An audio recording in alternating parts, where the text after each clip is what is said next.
الحمد للہ رب العالمین والصلاة والسلام علی سید المرسلین اما بعد۔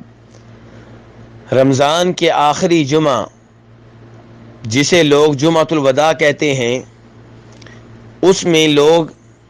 قضائے عمری کا بہت زیادہ اہتمام کرتے ہیں۔ قضائے عمری سے مراد یہ ہے کہ وہ نمازیں جو پوری زندگی میں فوت ہو گئی ہیں ان کی قضا ادا کی جائے، اور اس سلسلے میں کئی ایک من گھڑت روایات بیان کی جاتی ہیں، جن میں سے کوئی بھی ایسی روایت نہیں ہے جو نبی علیہ الصلاۃ والسلام سے ثابت ہو۔ چنانچہ ایک روایت یوں بیان کی جاتی ہے کہ جو رمضان کے آخری جمعہ میں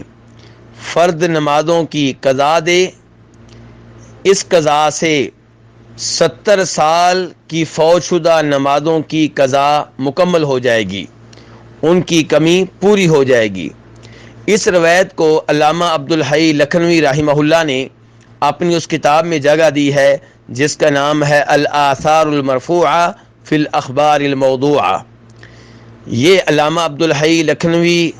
حنفی رحمہ اللہ کی وہ کتاب ہے جس میں انہوں نے من گھڑت روایات جمع کر دی ہیں تاکہ لوگ ان سے دور رہیں، ان پہ اعتماد نہ کریں، انہیں اپنے عقیدے کا حصہ نہ بنائیں، ان پہ عمل پیرا نہ ہوں۔ اس کتاب میں انہوں نے اس من گھڑت روایت کو بھی جگہ دی ہے تاکہ لوگوں کو پتہ چل جائے کہ یہ روایت بھی من گھڑت ہے، اور اس کے من گھڑت ہونے کے ثبوت کے طور پہ وہ فرماتے ہیں کہ علامہ علی قاری رحمہ اللہ وہ بھی فرماتے تھے کہ یہ روایت باطل ہے اور قطعی طور پہ، یقینی طور پہ من گھڑت ہے۔ علامہ علی قاری رحمہ اللہ کا تعلق بھی فقہ حنفی سے ہے، اور انہوں نے بھی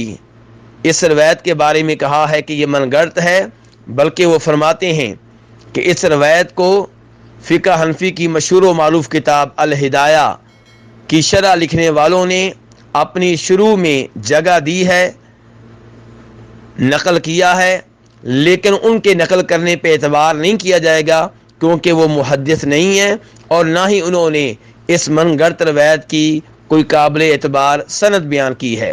ایسے ہی علامہ شوکانی رحمہ اللہ اپنی اس کتاب میں جو انہوں نے من گھڑت روایات کے سلسلے میں لکھی ہے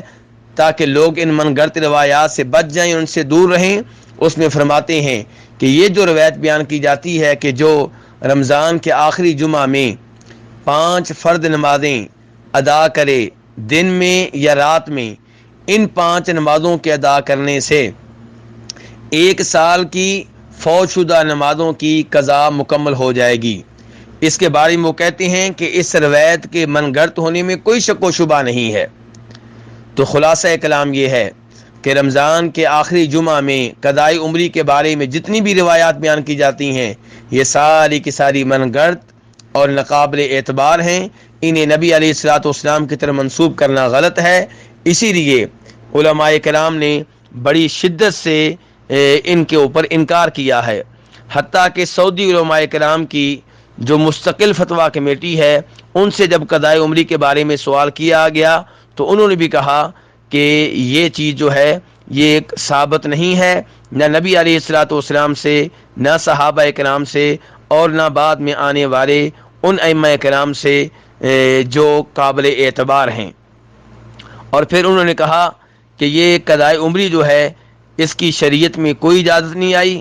بلکہ یہ بدعت ہے، اور نبی علیہ الصلوۃ والسلام نے فرمایا تھا من احدث فی امرنا ھذا ما لیس منہ فہو رد، جو ہمارے دین میں کوئی نیا کام نکالے تو وہ نیا کام ریجیکٹ ہے، مردود ہے، ناقابل قبول ہے۔ اللہ تبارک و تعالیٰ سے دعا ہے کہ وہ ہمیں ہر طرح کی بدعت سے بچنے کی اور دور رہنے کی توفیق عنایت فرمائے۔ وصلی اللہ تعالی علی نبینا محمد وآلہ وصحبہ اجمعین۔